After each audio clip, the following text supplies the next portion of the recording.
कैसे बहुत उदास बैठा हो भैया? अरे यार दूर से खाए पीना है कुछ। अच्छा यस बात उ खाबा?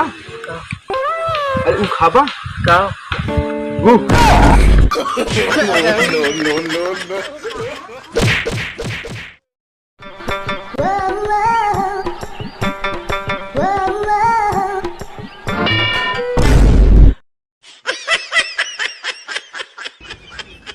no.